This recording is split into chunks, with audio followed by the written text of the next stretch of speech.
น้ำบ่มาแต่ไปเด้อไปเด้อฮะไม่จ่าน่ะไม่ก็โอ้หูจักเวียกจักงานเมิดเนาะโอ้บัดผักกูดบัดงอเนาะเป็นพากันมาแต่เวียกแต่ให้แต่หน้าแต่สวนแล้วก็ตามทรงผมนี่ป่งนั่นเองบ่เลยว่าเฮ็ดเอานี่ข้าเจ้านี่คักอะไรนี่พี่น้องฟัง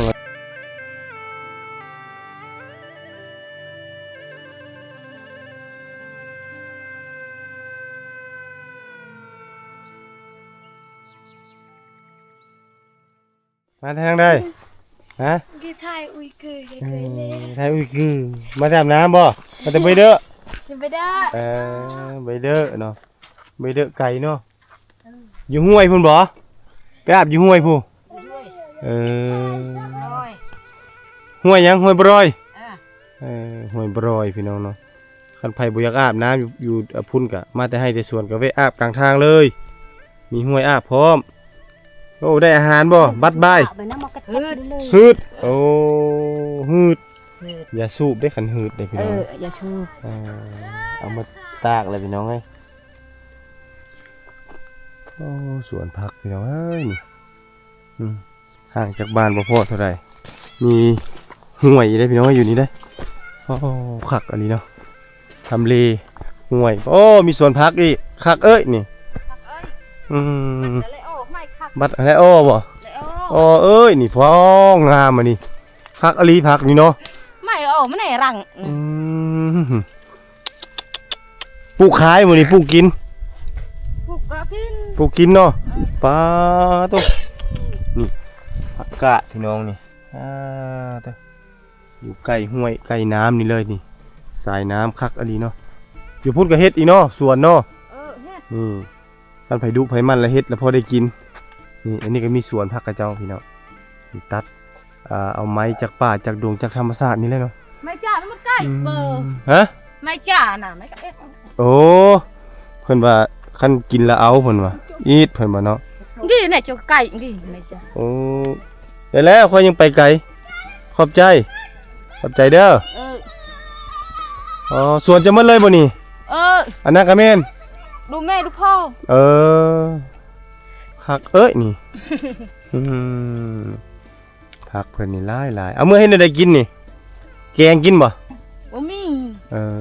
บ่ได้แกงบ่ไม่แกงกินน้ำอันไอจำเตี้ยวจำบอยเนาะจำเตี้ยวจำบอยพี่น้องจำผักบัวบัดงองนี่โอ้ผู้คักผักเพิ่นป้าบ่หามงามเนาะผักเจ้าเนาะ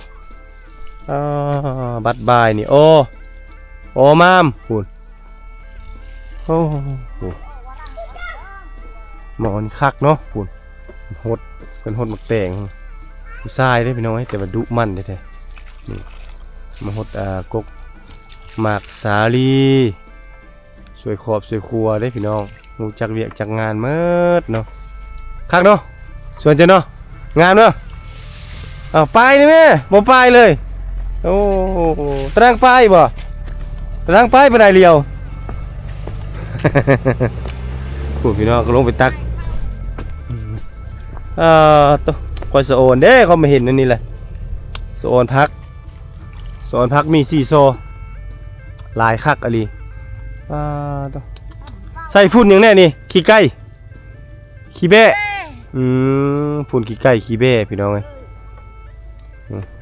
นี่ก็ตักแล้วนี่เนาะมาแต่โรงเรียนมาแต่อย่างไรก็เวียกแต่งานแล้วก็มาหดสวนพักคือบรรทุกยังน้อยเลยนะบรรยากาศนะพักสุดเนาะได้มาเห็นกันที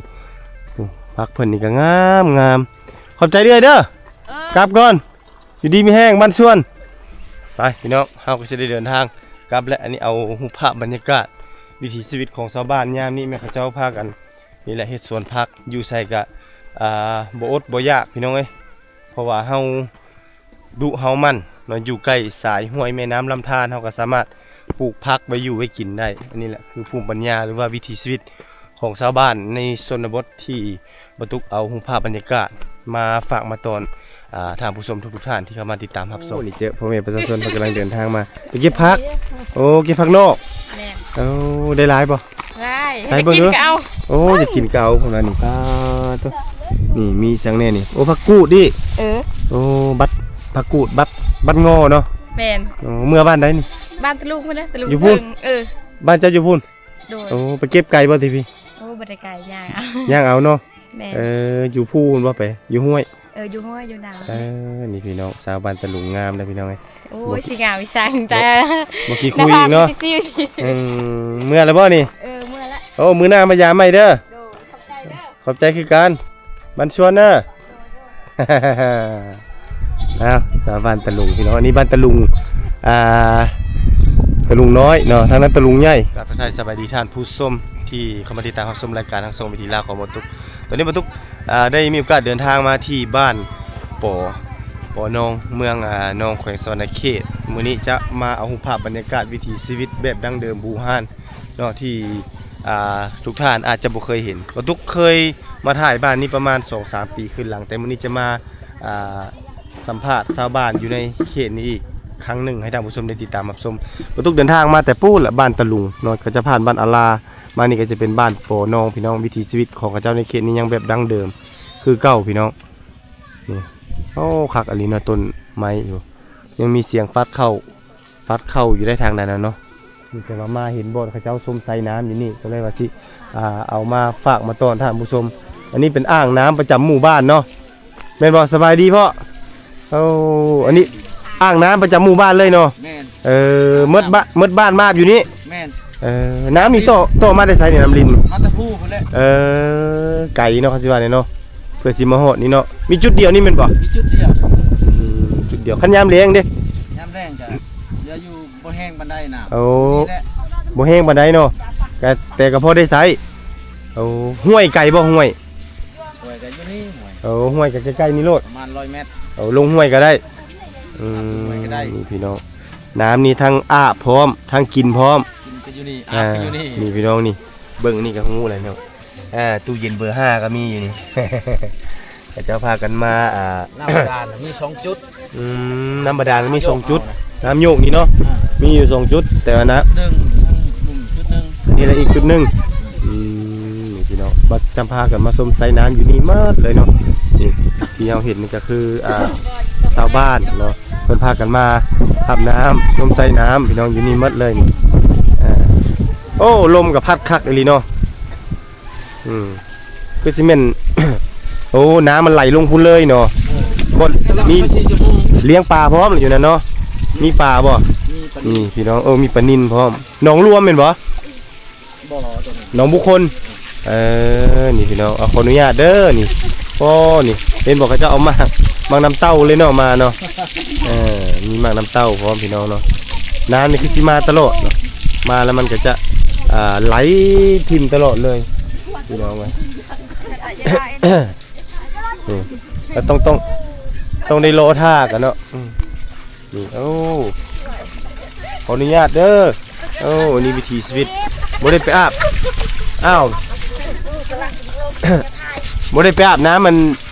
น้ำซีน้ำห้วยบ่บุมีน้ำซีเนาะน้ำห้วยด้วยซะน้ำห้วยกับบุมีชีวิตเพิ่นเนาะเพิ่นจะพากันมาอาบน้ำเต็มอยู่นี่มาเลยเนาะมาแต่เบี้ยแต่ให้แต่หน้าแต่สวนแล้วก็จะพากันมาส้มใส่น้ำอยู่นี่เนาะอันนี้คือวิถีชีวิตที่ถ่ายให้เบิ่งประมาณคร่าวๆคือสำนี้พี่น้องเนาะเดี๋ยวสิไปเลาะเบิ่งบรรยากาศโตอีกนี่เบิ่งพ่อเฒ่าเพิ่นกำลังเฮ็ดอีสังอยู่เนาะนี่เนาะ กำลังเฮ็ดหยังพ่อเฒ่าเฮ็ดลูกไก่นี่พี่น้องอาชีพของผู้เฒ่าในชนบทเฮ็ดสารเอาไม้หยังเฮ็ดนี่ไม้หยังอันนี้ฮะไม้หยังอันนี้บ้านภาษาเจ้าเอิ้นหยังเอาอะล่ะไม้อาลาไม้พุงบ่ไม้พางว่านี่ไม้พุงไม้พางประมาณนี้แหละพี่น้องเอ้ยสิเฮ็ดอันนี้พี่น้องเฮ็ดลูกไก่พี่น้องนี่ผู้มีอันเกลือพร้อมอยู่ในพี่น้องคักเนาะสะดวกสบายนี่ไม้ที่เพิ่นเอามาเฮ็ดนี่ไม้ตัวนี้แหละเพิ่นเอามาเฮ็ดเนาะอุ่นน่ะอันนี้ห้างเกลือหมูนี่อันนี้มันห้างเกลือหมูพี่น้อง คักอลีเนาะงัวควายสัตว์เลี้ยงมันเต็มอยู่นี่ โอ้ไม้อีหยังนี่ไม้ขยุงโอ้กระดุดกระดิดนี่เนาะหลายเนาะเขาบ่ได้มาซื้อบ่ฮะ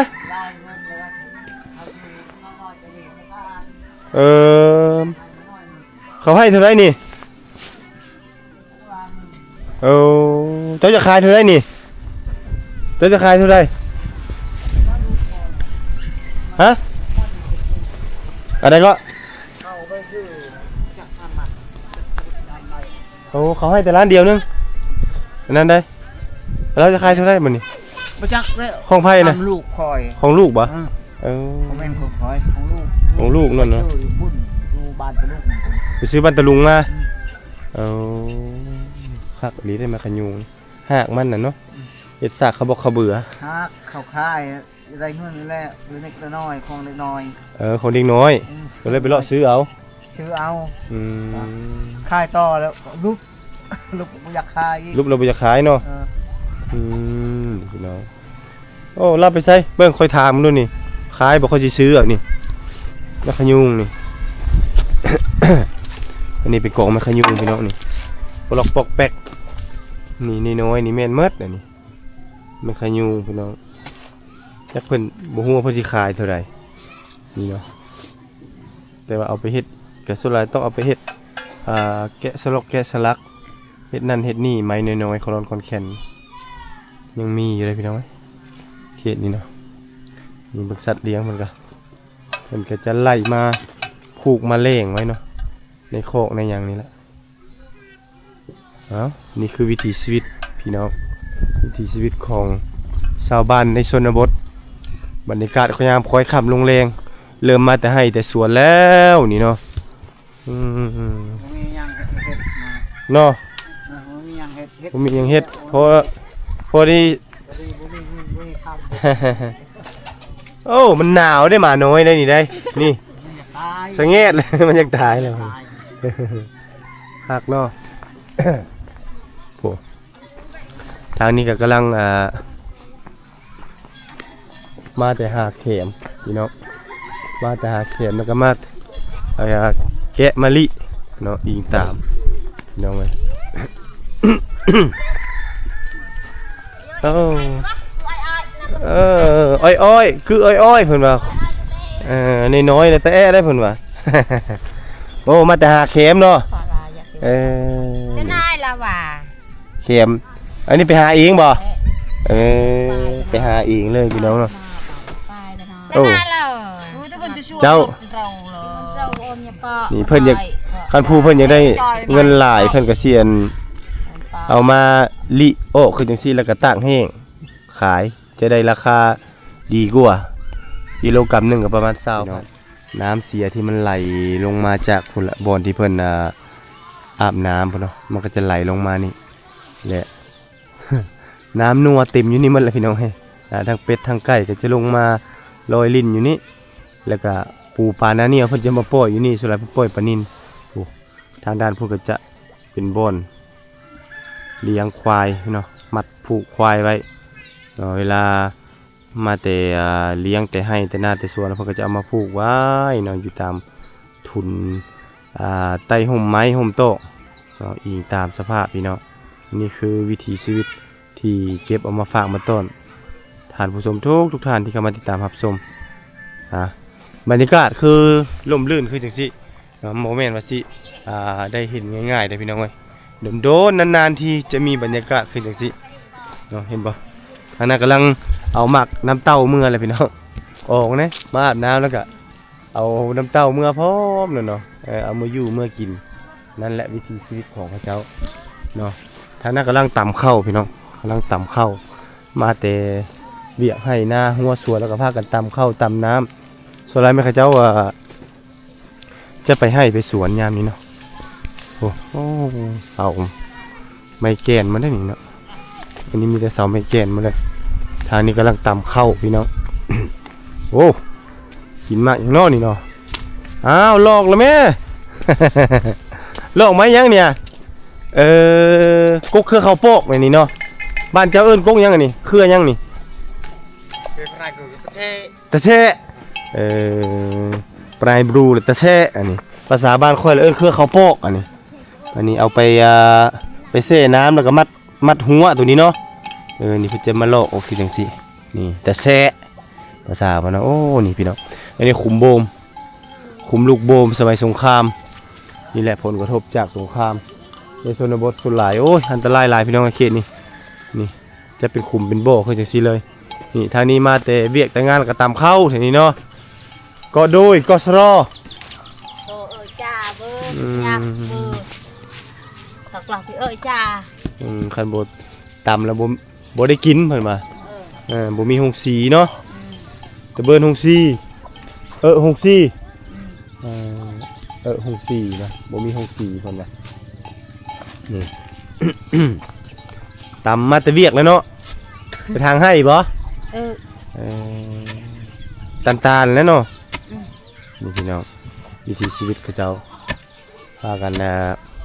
มาแต่เวียกแต่ให้แต่หน้าแต่สวนแล้วก็ตำข้าวโอ้เป็ดนี่คักอะลีโตเท่าไรนี่ขายนี่ ตัวผู้3 เซนผู้มาเลยเนาะนี่เนาะ1 2 3 4 5แม่นบ่ผู้บ่แม่นผู้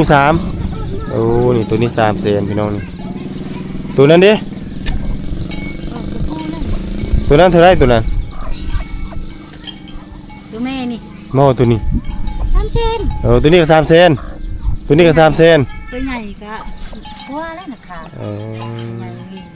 ใหญ่ดีเนาะประมาณตัว3 เซนกี่พี่น้องเนาะประมาณ400 บาทประมาณนี้แหละถ้าเป็นเงินไทยนี่สัตว์เลี้ยงเบิ่งนี้เด้เบิ่งไก่นี่2 แม่เด้นี่ไก่นี่ลูกดกคักอะดีมีเลี้ยงลูกจับคักเนาะพี่น้องอันนี้คือเป็ดไก่เพิ่นกะนี่แหละได้จากข้าวที่เพิ่นต่ำนี่แหละพี่น้องเนาะเป็นข้าวเปลือนเข้าไปแล้วก็เอามาเกลือมันเต็มหมดเลยทางหลังมีคนไปชื่อเป็ดนี่มีบ่กินเองโอ้ยังกินเองไม่มีคนไปชื่อโอ้แนวนั้นเนาะกินเองไม่มีคนไปชื่อบ่มีคนมาซื้อถ้ามีคนมาซื้อก็ขายเนาะมันมีคนไปชื่อก็ขายนี่พี่น้องเป็นตะเสบไปเลยได้เป็ดนี่โอ้เขาอยู่ในเมืองนี่ได้ขายเลยนี่เอาไปขายในเมืองเคยเข้าไปขายอยู่บนในเมืองบ่เคยเนาะบ่ได้ไปเพิ่นมาถ้าไปขายในเมืองนี่พอได้ขายได้เลยเนาะเอาดม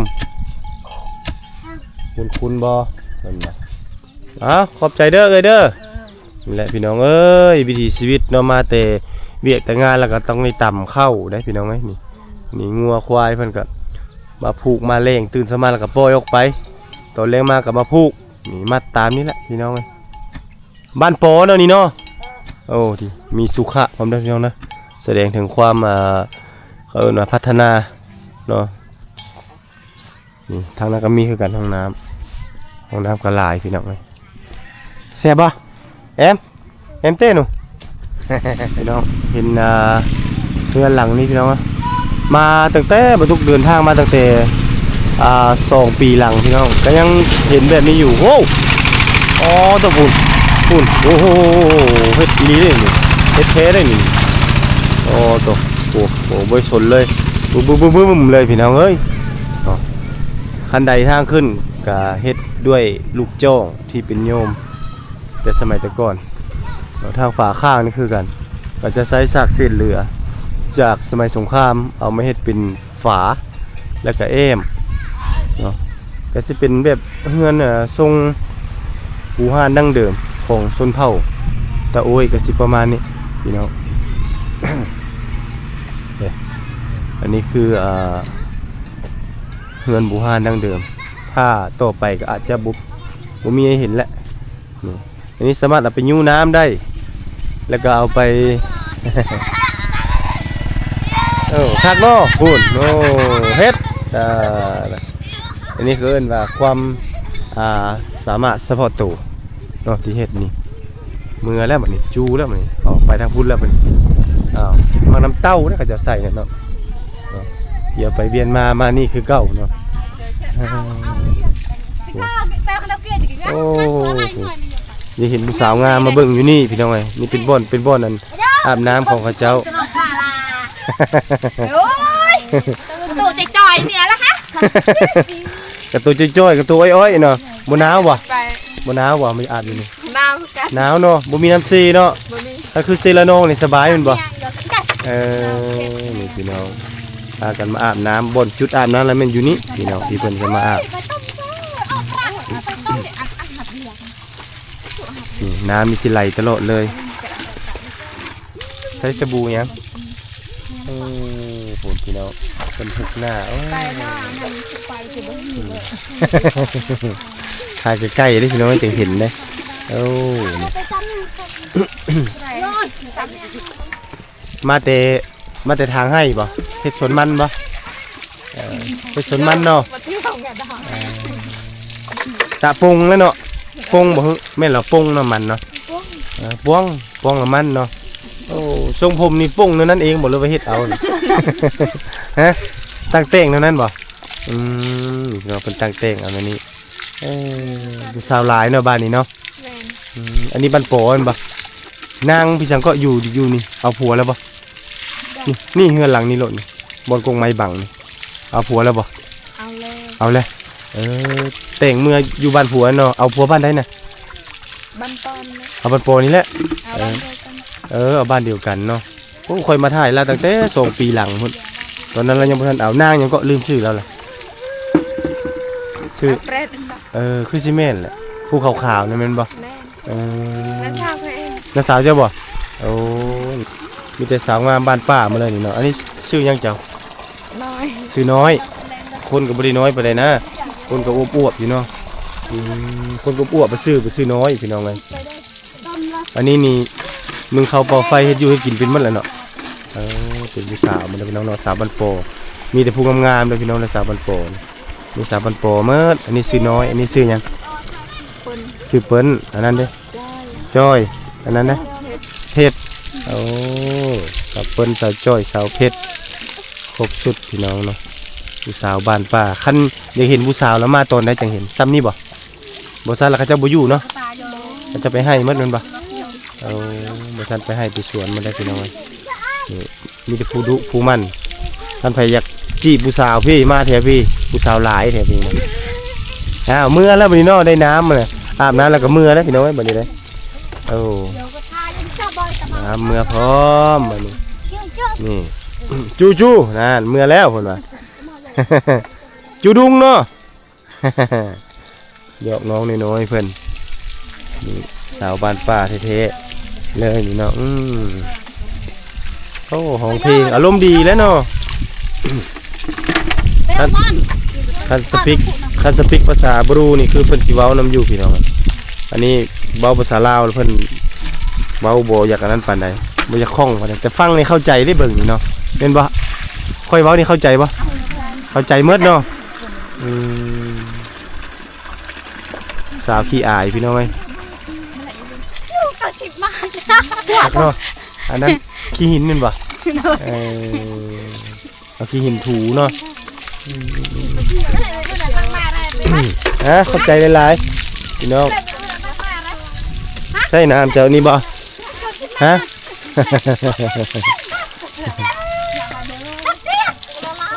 ฮะพี่น้องดูท่านี้ไหลงัวมาเล่งแล้วก็งัวลายนี่แม่เพิ่นกำลังมาตักน้ำงัวลายนะพี่น้องเนาะสัตว์เลี้ยงของเพิ่นนี่แสดงถึงความมั่งคั่งหั่งมีได้นี่เนาะอันนี้เขาเอิ้นว่าธนาคารมีไว้อยู่เฮือน บางบ่อนนี่มีไว้อยู่นั้นโอ้เป็นทิพเข้าน้อยอีกเนาะ นี่ อันนี้เป็นรูปจำลองพี่น้องรูปจำลองอุปถัมภ์โดยองค์การช่วยเหลือแห่งสหภาพยุโรปพี่น้องนี่โอ้องค์การช่วยเหลือจากสหภาพยุโรปบ่ได้พี่น้องนี่เป็นตะ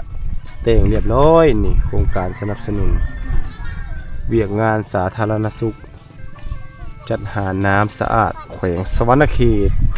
น้ำสร้างบาดาลของชาวบ้านควรปกปักรักษาและนำใช้ให้ยาวนานพี่น้องนี่เพิ่นเฮ็ดแต่ว่ามันเก่าแล้วเดี๋ยวตัวนี้เพแล้วพี่น้องบ่ได้เลยเนาะกูเนาะใช้บ่ได้แล้วตัวนี้พา เซมโกไปโยกผู้สาวก่อนไปเบิ่งผู้สาวก่อนลูกชายเขาได้นี่ได้ไปเข้าไปเบิ่งใกล้ๆพุ่นน่ะไปเบิ่งวิถีชีวิตกับเจ้า เห็นบ่พามาแล้วก็เห็นว่าผู้สาวอายเลยอันนี้โผล่มาแล้วเขาก็บ่นั่นพี่มาอยู่พี่เอาพี่คือว่าพี่นะเห็นบ่ถามชื่อผู้สาวนู่นนี่ถามชื่อผู้สาวนู่นน่ะนี่สาวชื่อหยังน่ะสิถามชื่อผู้สาวพูดกับผู้สาวเด้นั่นแหละเห็นว่ายิ้มนี่มาพี่นะโก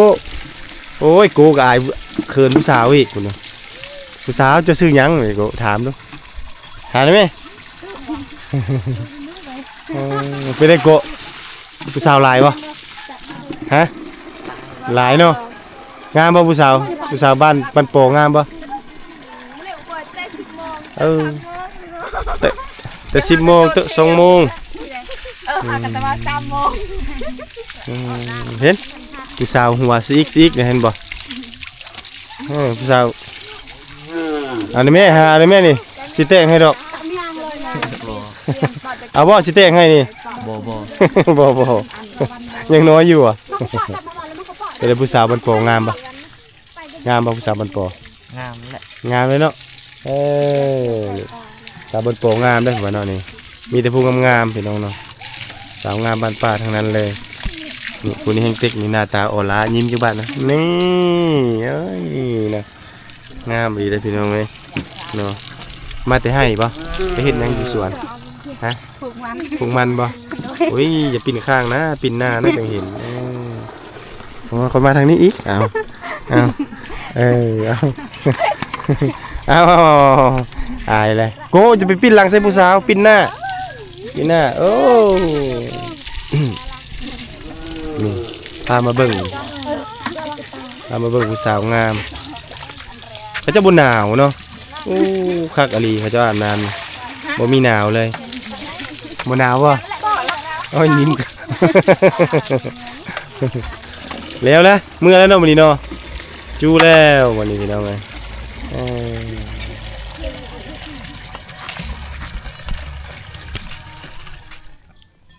โอ้คักเนาะหลายคนช่วยกันพี่น้องพวกทางลูกทางหลานเต็มเลยพวกพากันมาลกแคม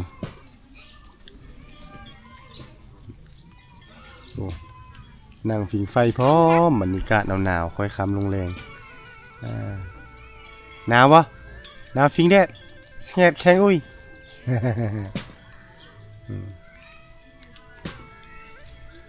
บรรยากาศวิถีชีวิตแบบร่มรื่นกลมกลืนพี่น้องมาแต่เวียกแต่งานแล้วกันนี้ละเข็มมาแล้วก็มะลิพร้อมเนาะเอาไปขายก็ได้ราคาดีเด้แต่ดึงน้อยเพิ่นบ่ค่อยเว้าปานใดนะคือบ้านอาตาโน้บ้านตันตัวนี่เว้าน้ำเฮานี่แป๊บเลย อันนี้เพิ่นคือสิอายเนาะบรรยากาศพี่น้องหลังจากที่ไปสัมภาษณ์สาวๆเพิ่นอาบน้ำอยู่ทางด้านพุ่นเนาะบนอ่างน้ำนะเฮาก็สัมภาษณ์น้อยนึงแล้วเฮาก็เดินทางมาพาท่านผู้ชมมาสัมผัสเบิ่งบรรยากาศหมู่บ้านโป่บ้านปอน้องนี่ธรรมชาติโอ้สุดยอดเลยคักพี่น้องเอ้ยบรรยากาศนี่หมู่บ้านเพิ่นนี่ลมลื่นกลมกลืนดีนี่หมู่บ้านในชนบทลาวแท้ๆนี่เนาะนี่เรือนแบบบูฮานดังเดิมเรือนของชนเผ่าส่วนหลายเพิ่นจะมักเอาบังจ้องเฮ็ดแถวนี้ยังตำข้าวเป็นส่วนหลายพี่น้องนี่เฮาสังเกตจากโคกตำข้าวมันยังเพิ่นคือสิแม่นยามเช้าเขาจะได้เห็นนะผ่านการใช้งานมาดนพอสมควรมาคบจนเลื่อมซากจนเลื่อมผู้อาวุธในการซ้อมเข้าทั้งนั้นเลยพี่น้องนี่ปีหน้าปีฮื้อก็น่าจะบ่ได้เห็นแล้วเฮือนหลังนี้เนาะเพราะว่าเขาเจ้าเริ่มเฮ็ดเฮือนหลังใหม่แล้วมีเฮือนหลังใหม่เรียบร้อยเนาะพื้นที่ของหมู่บ้านเพิ่นนี่ก็กว้างพี่น้องเนาะแต่บ่มีภูเข็มบ่มีภูก็จะมีเฮือนหลังใหญ่อยู่เลยเฮือนหลังใหญ่เฮือนหลังไม้หลายแล้วคนเฮือนหลังนั้นแห้งใหญ่พี่น้องชัดเลี้ยงเขาก็หลายทางนี้กำลังฝิ่งไฟคอยคำลงแรงกำลังฝิ่งไฟเนาะ หนาฝิ่งแดดสงดแข็งอุ้ย ฝิ่งไฟเลยเนาะบนหนาวไปได้สำนี้เนาะคือช่วงนึงนั่นหนาวแห้งเนาะ เอาไปขายแล้วบ่เข็มขายแล้วโลเท่าไหร่เอา5,000ขายดิบเอาเนาะ ขายดิ ได้หลายอยู่บ่ได้จักโล ขายเอาได้มา30โล 3 โลประมาณแสนปลาย2แสนเนาะแสนปลายบ่มีคนมารับซื้อฮอดพี่เลยครับเนาะพี่น้องเนาะโอ้เบ้พี่น้องนี่อันนี้เบ้เพิ่นเนาะโอ้สัตว์เลี้ยงเพิ่นครับพี่น้อง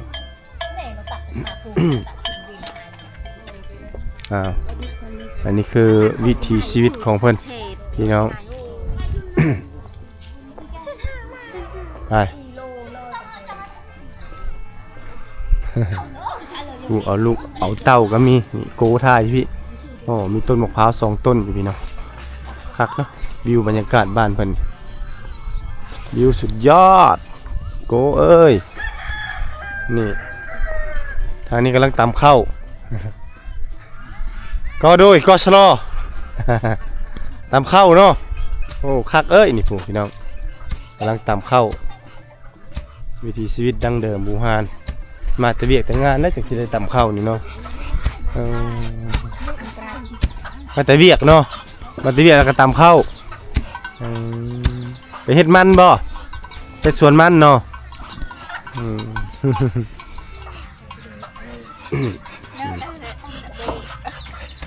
วิถีชีวิตเพื่อนพี่น้องวิถีชีวิตบูฮานดั้งเดิมนี่แหละคือวิถีชีวิตของชาวลาวเผ่าบรูนี่จะเป็นชนเผ่ามังกรทางนี้เราเป็นชนเผ่ามังกรทางเมืองนองของสวรรณเขตบ้านปอนองอันนี้มาแต่เฮ็ดสวนมันมาแต่ให้แต่สวนแล้วก็เริ่มมาตำข้าวพี่น้องเนาะตัวแรงตำข้าวตำตัวนี้มามือแรงนึ่งมืออื่นนี่แหละพี่น้องวิถีชีวิตของชาวบ้านในชนบทเราก็จะได้มาเห็นบรรยากาศสดๆเนาะของชาวบ้านเพิ่นตำข้าวนี้จะเป็นข้าวให้นี่ข้าวให้แล้วพี่น้องนี่เพิ่นตำ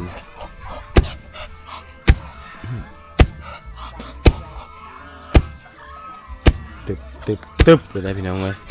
ต้องตำแห้งๆเนาะคันตำแห้งแล้วมันจึงจะเลขไว้คันตำบ่แห้งแล้วบ่เลขนี่แหละในเมื่อก่อนเพื่อสิได้กินข้าวกินน้ำตั้งแต่พ่อแต่แม่รุ่นปู่รุ่นย่าปู่สังกษาย่าสังกสีพาเฮ็ดพาสร้างมาเพื่อสิกระโทเอาเปลือกเข้าออกได้เนาะเพื่อจะได้เข้ามานี่แหละเบิ่งเอานี่แหละพี่น้องแต่ถ้ายุคปัจจุบันนี้ก็พาใครมีเงินก็ซื้อห้องสีสีเอาก็จะประหยัดเวลาจะไวเนาะแต่ต้องมีไฟฟ้าเด้ถ้ามีไฟฟ้าสามารถสีได้แต่ถ้าบ่มีในสีบ่ได้พี่น้องแซ่บโอ้กำลังกินข้าวพี่น้องเอ้ยนี่บรรยากาศมีแบบนี้กินนั่ง แค่หูมีมากินนังวะบ่มีแกงกินเนาะแค่บ่มีไปกินหนังพี่น้องเนาะโอ้กำลังสิต้มมีมาแต่ให้บ่มาไปพูดด้วยโอ้ไปทางดอกแคมโอ้ไปเฮ็ดแคมเอาจ้าเลยไปเฮ็ดดอกแคมเนาะยามนี้เราไปหาเข็มทางให้เลยบ่ยังเนาะมากินให้อิ่มนุ่งให้อุ่นเด้อขอบใจหลายๆมันจะหาเข็มบ่ฮะเอาบายพุ่นดุเนาะเอาดังไฟพร้อมฟีงพร้อมเนาะนี่ก็ไปหาบ่เข็มโอ้ไปกับเจ้าบ่โอ้เก่งผู้พี่น้องเนาะอยากได้เงินเด้เห็นได้จำเป็นก็ต้องได้ไปหาเข็มอันนี้แม่เขาเจ้าเอาไปทิ่มตัวนั้นเนาะตัวนี้แม่เท่าตากเอาเนาะตากขายเนาะมันจังได้ราคาดีโล20,000มันก็2,000บ่แล้วก็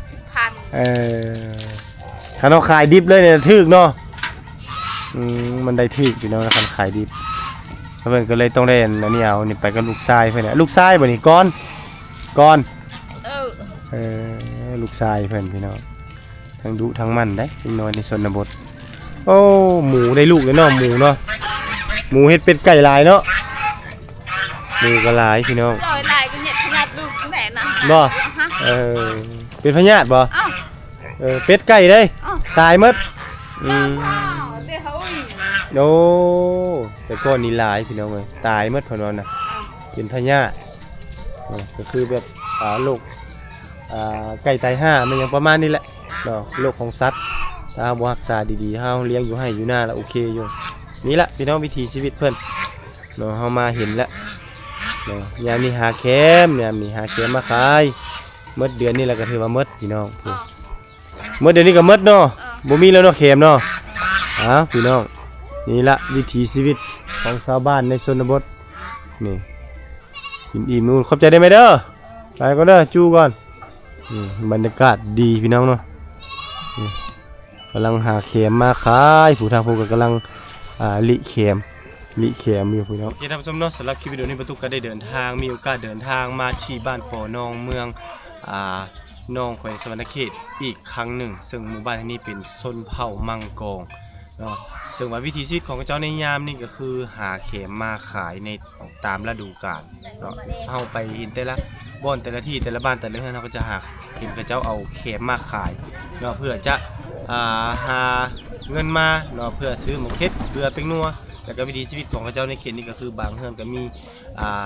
โรงสีแล้วบางเรือนที่ยังบ่มีก็คือทางด้านหลังของท่านผู้ชมที่ได้เห็นกันเลยแหละก็จะยังตามเข้าอยู่ยังใช้วิถีชีวิตแบบเดิมและเหลือจากนั้นบางที่ก็เขาจะยังกดมันไปขายเนาะเพื่อจะมาซื้อข้าวซื้อน้ำหรือว่าจุนเจือครอบครัวบางครอบครัวก็จะไปทางให้ทางสวนอันนี้คือวิถีชีวิตจริงที่ประตูได้มีโอกาสเดินทางมาถ่ายทอดวิถีชีวิตให้ท่านผู้ชมได้ติดตามรับชมก็หวังว่าท่านผู้ชมที่เข้ามาติดตามรับชมรายการทั้งสองวิถีเล่าของประตูนี้จะได้ความรู้สาระกับคลิปวิดีโอที่ประตูนี้ได้นำเสนอออกทางสองวิถีเล่าพบกันใหม่ในคลิปหน้าท่านผู้ชมสำหรับคลิปนี้ประตูขอลาท่านผู้ชมก่อนสบายดี